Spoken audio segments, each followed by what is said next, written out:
My friends, every morning when we wake up, we are given the greatest gift by God, the gift of life, the gift of another chance, the gift of possibility. But the question is, how many of us truly wake up? I don't mean just opening our eyes. I mean waking up from our doubts, waking up from our fears, waking up from the habits that hold us back. God has already placed unlimited potential within each one of us. But it is our responsibility to rise, to awaken, and to transform that potential into reality. Today, let us talk about how to wake up and change everything. Because when you wake up from within, your entire life changes. My friends, let us begin with the first and perhaps the most powerful shift we can make in our lives: awakening to gratitude. Gratitude is not just about saying thank you when something goes right. It is about cultivating an inner state of awareness that allows us to see God's hand in every detail of our lives. Most people wake up in the morning and immediately rush into their problems. They think of the deadlines, the bills, the conflicts, the struggles. But rarely do we pause and acknowledge the simple fact that we woke up. The breath we just took was not guaranteed. Millions of people went to sleep last night and never saw this morning. Yet here we are, alive, breathing, gifted with one more chance. Isn't that enough reason to smile the very first second of the day? Think of it. When you wake up, your eyes open and the light of the world enters. How often do we thank God for the ability to see? There are countless people who long for a single glimpse of their loved ones, who would give anything to see a sunrise or the smile of their child. But we, with perfect vision, complain about the smallest inconveniences. The truth is, we often take for granted what others are desperately praying for. Gratitude is the awakening that makes us realize how blessed we already are. Let me give you a simple example. Imagine you're drinking a glass of water after a long hot day. The coolness touches your lips, refreshes your throat, and energizes your body. At that moment, that ordinary glass of water becomes extraordinary. But we rarely pause to think, who gave us this water? Who created rivers, rain, and the cycles of nature that sustain us? Who designed the human body to absorb and benefit from this miracle liquid? Gratitude is looking at even a glass of water and saying, this is God's kindness. When we practice gratitude, something magical happens. Our focus shifts from what is missing in life to what is present, from what is lacking to what is abundant, from complaints to contentment. And this shift is not small, it changes our entire inner state. Scientists today even confirm what sages have always taught: grateful people are happier, healthier, and more resilient. Gratitude lowers stress, improves relationships, and builds inner strength. But beyond science, gratitude is spiritual. It connects us to God's constant presence in our lives. I remember a story of a man who was always unhappy. No matter what he achieved, he found something to complain about. One day, his friend asked him, "Why are you never satisfied? You have a good home, a good family, enough food, and yet you look miserable." The man replied, "I want more.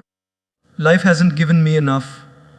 His friend gently said, "You keep focusing on what you don't have, and you are blind to what you do have. Start your day with gratitude, and you'll realize you already live in abundance." The man took his advice, reluctantly at first, but as days passed, he began each morning by listing 3 things he was thankful for. Slowly, his heart softened, his mind calmed, and joy returned to his life. Nothing outside had changed. His job, his house, his situation remained the same. But inside, everything had changed. That is the power of gratitude. You see, gratitude is not about having everything. It's about seeing everything you already have as a gift: the bed you sleep on, the roof over your head, the meal on your plate, the people who love you. These are not small things. These are treasures. And when we recognize them as treasures, we stop living in poverty of the heart. God has already given us more than enough.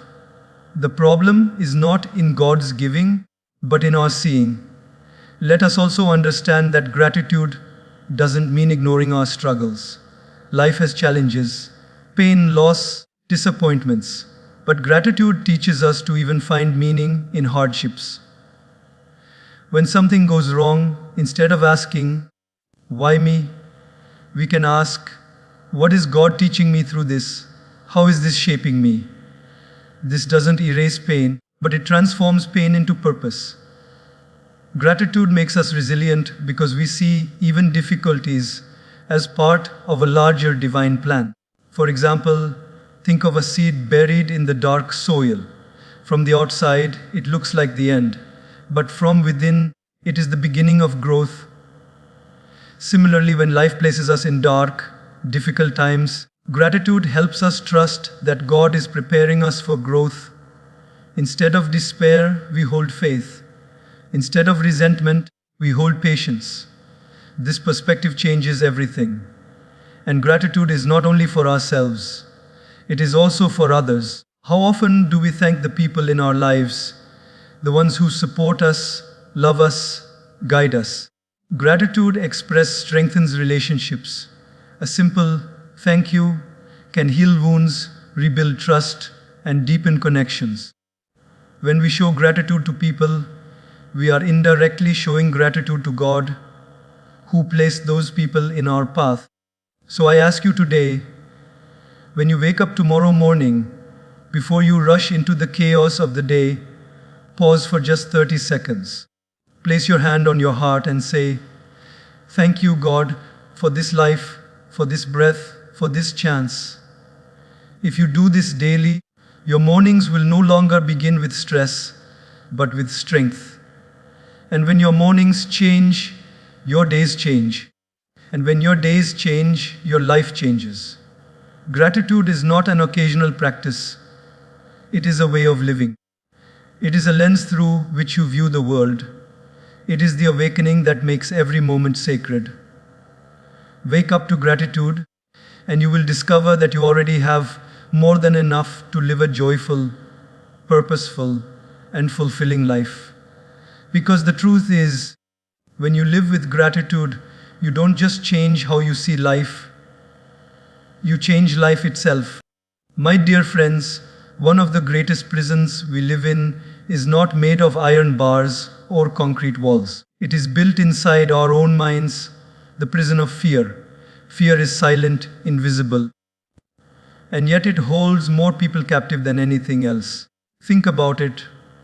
How many times in life have you stopped yourself from doing something because of fear? Fear of failure, fear of rejection, fear of what others will say, fear of the unknown. These fears are like invisible chains. They don't stop life from moving forward, but they stop us from moving with life. Let us understand something important. Fear itself is not the enemy. Fear is natural. Every human being experiences it. It is a signal, a reminder that something matters to us. But the real problem begins when we allow fear to dominate us, to control our choices, and to dictate our future. Many dreams have died not because they were impossible, but because fear convinced someone not to try. Imagine this: a bird is sitting on a branch. If the branch breaks, does the bird fall? No. The bird has wings. But if the bird forgets its wings and trusts only the branch, then the bird is in danger. In the same way, many of us put our faith in external things, our job, our money, our status. And when those things become uncertain, fear overtakes us. But remember, like the bird has wings, we too have wings, wings of faith, wings of courage, wings of God's strength within us. When you trust those wings, you can face any storm. Fear often whispers, What if you fail? But faith responds, what if you succeed? Fear says, you're not good enough. But faith says, God has already made you enough.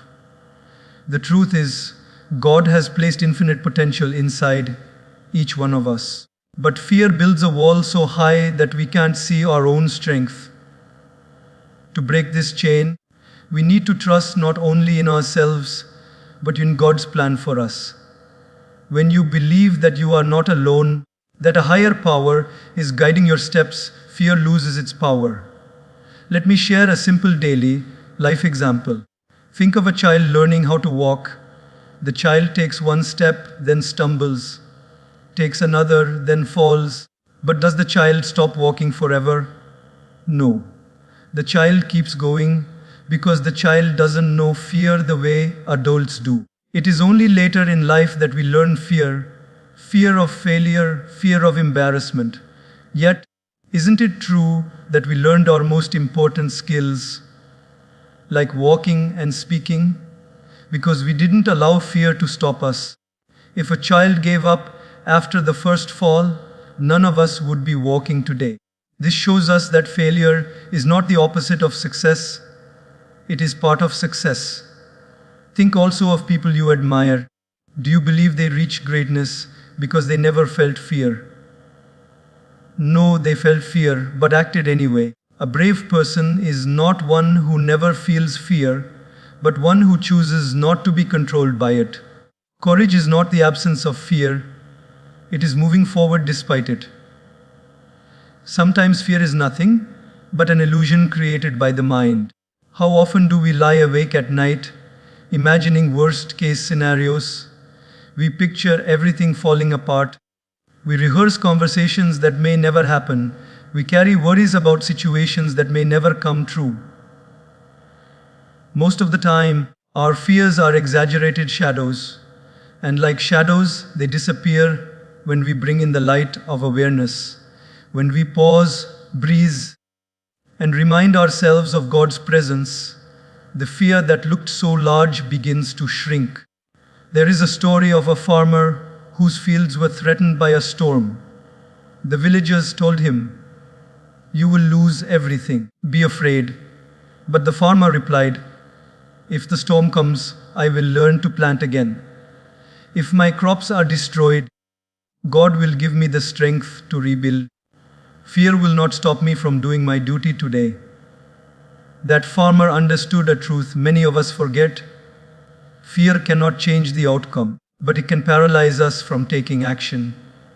When you live in fear, you shrink, you hold back, you live half a life. But when you break free, you expand.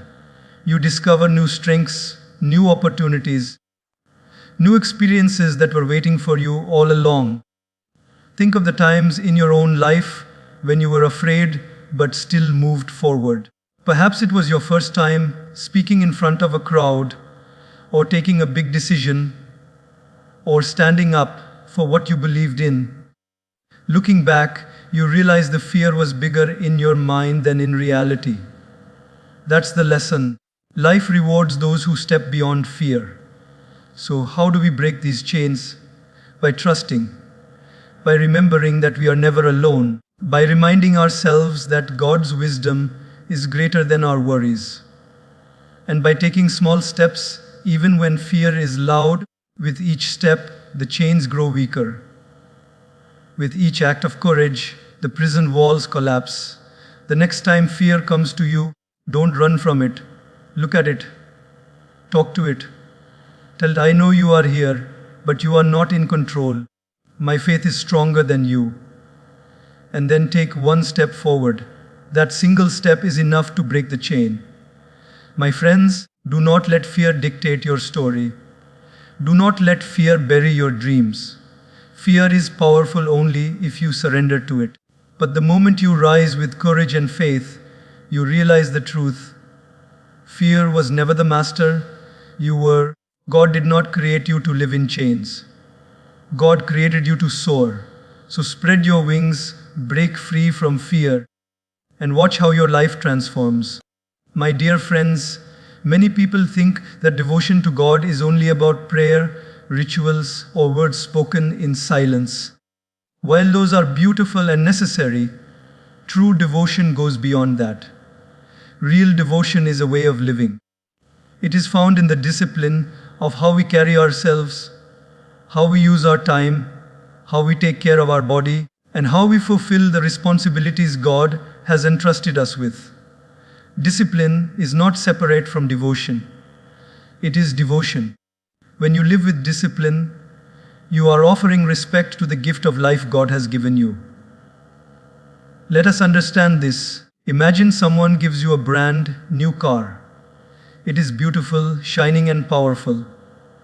But instead of taking care of it, you never clean it, you drive recklessly, you forget to put fuel in it, and you ignore when it needs maintenance. What will happen? The car will break down long before its time. Was the problem with the car? No, the problem was the lack of care.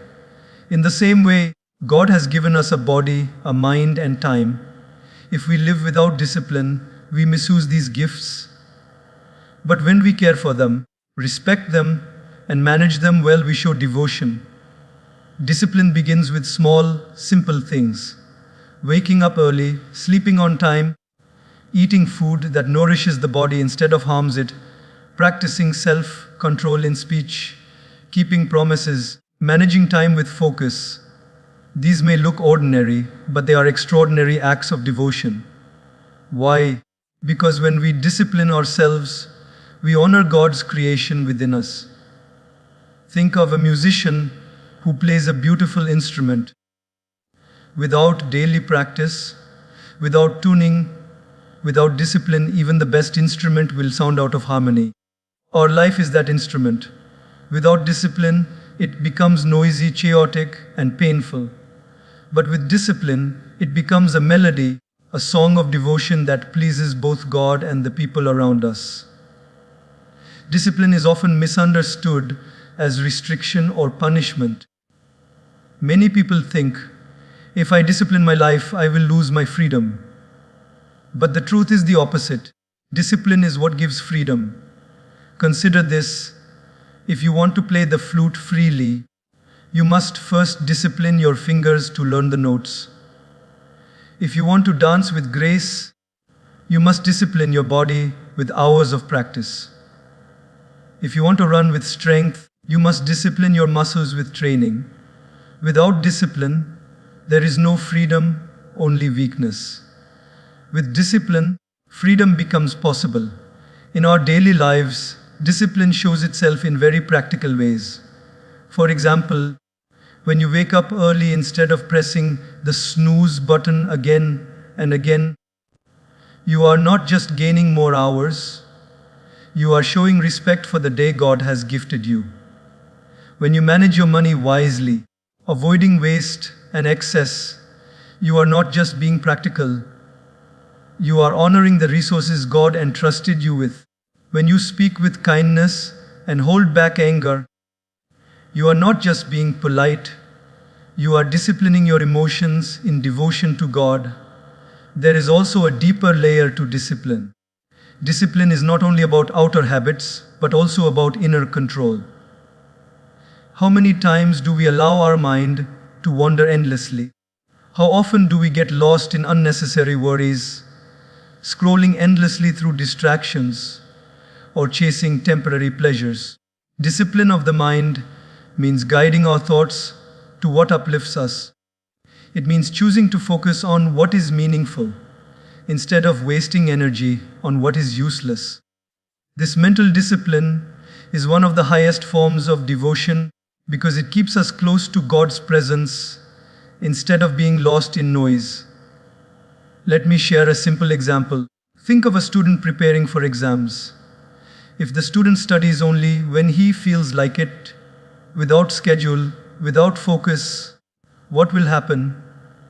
He will fail not because he lacked intelligence, but because he lacked discipline. Now compare this with someone who studies a little every day, consistently, with patience. That discipline turns ordinary effort into extraordinary success. Similarly, in life, devotion is not about doing something great once in a while. It is about doing small things consistently with love and discipline. There is a story of a monk who was asked, "How do you become so peaceful and wise?" He replied, "By living with discipline. Every day I wake up early, I pray, I serve, I eat simply, I control my words, and I rest on time." These small acts done daily create peace in the mind and purity in the heart. Notice, he did not mention grand miracles or big achievements. He mentioned discipline, and that is the truth. Greatness in life does not come from what we do once in a while. It comes from what we do every single day. Discipline shapes character, and character shapes destiny. If we want our life to be a true offering to God, then let our daily discipline be our prayer. So, my friends, let us not see discipline as a burden. Let us see it as devotion. Every time you wake up early, you are bowing to God by honoring His gift of time. Every time you choose healthy food, you are respecting the temple of your body that God created. Every time you control anger and choose patience, you are living the discipline of love that God expects from us. And every time you stick to your commitments, you are practicing devotion through honesty.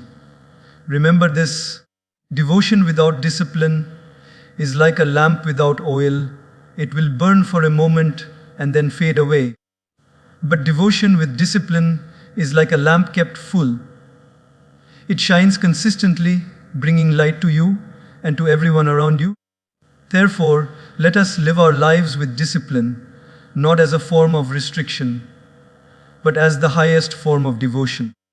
Because when you live with discipline, you are not only building success, you are building a life that reflects the divine order, balance, and beauty that God has already placed in the universe. My dear friends, the greatest power God has placed within us is the power of thought. Everything begins in the mind. Every action, every habit, every achievement, every failure, it all starts with a thought. If you want to change your life, if you truly want to change your world, then the first step is to change your thoughts.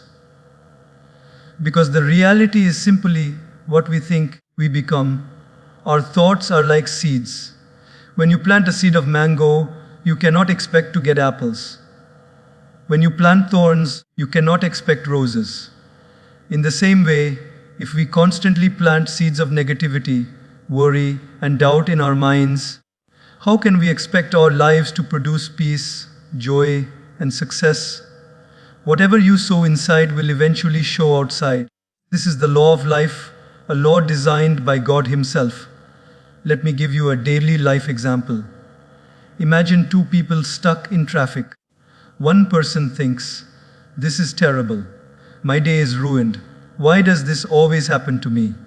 The other person, in the same situation, thinks, "Maybe this delay is protecting me from something worse. Let me use this time to listen to something inspiring or reflect on my day." The traffic is the same, but their worlds are completely different. Why? Because their thoughts created two separate realities. This is the power of thought. It can either make your life heavy like a burden or light like a blessing. Often, we don't realize how much energy we waste on negative thinking. We keep replaying the same worries, the same fears, the same anger again and again in our minds. It is like carrying a heavy bag everywhere you go. You cannot run, you cannot fly, because the bag of negative thoughts weighs you down. But when you replace those thoughts with gratitude, with hope, with trust in God, it is like dropping that heavy bag. Suddenly you feel lighter, freer, and stronger. Have you ever noticed how the same situation can break one person but build another? The difference is not in the situation, it is in the thinking. One person says, "I failed, so I am worthless." Another says, "I failed, so I learned something valuable. Next time I will do better." Both failed, but one allowed the thought of failure to become a wall, while the other used it as a stepping stone. This is why I say, change your thoughts and you will change your world. There is a story of a young man who was always complaining. He told his teacher, "My life is full of problems. I don't think I can handle them anymore." The teacher handed him a glass of water and put a spoonful of salt in it. "Drink this," the teacher said. The young man drank and made a face. "It's too salty." The teacher then took him to a lake and poured the same spoon of salt into the water. "No, drink," he said. The young man drank and said, "It tastes fresh." The teacher smiled. "The salt is the same, but the container is different." When your mind is small and negative, every problem feels unbearable. But when your mind expands with positive thoughts, the same problem feels smaller. This story teaches us that our world is as big or as small as our thinking allows it to be. Changing thoughts does not mean ignoring reality. It doesn't mean pretending everything is perfect. It means choosing how to respond. Life is like a mirror. It reflects back what you put in front of it. If you stand in front of the mirror and frown, you see a frown. If you smile, you see a smile. Life is the same. If you fill it with bitterness, it reflects bitterness. If you fill it with positivity and trust in God, it reflects blessings. Let us also understand that positive thinking is not just wishful thinking. It is a disciplined practice. Just as a gardener pulls out weeds regularly, we must pull out weeds of doubt and replace them with seeds of faith. For example, when your mind says, "I can't do this," discipline yourself to say, "With God's help, I can."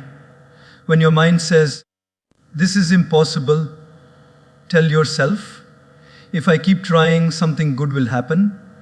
Slowly, the mind learns a new pattern, and that pattern changes the direction of your life. Think of successful athletes, leaders, or even ordinary people who live extraordinary lives. What sets them apart is not that they never face struggles. They face as many struggles, if not more. What sets them apart is their inner conversation. They train their thoughts to support them, not sabotage them. They feed their minds with strength, faith, and determination instead of fear and doubt. And as a result, their outer world reflects their inner strength. In your own life, ask yourself, what thoughts am I feeding? Are they thoughts of fear, anger, and hopelessness? Or are they thoughts of gratitude, courage, and trust? Because whichever thoughts you feed, those will grow, and whatever grows inside will eventually shape your world outside. So, my friends,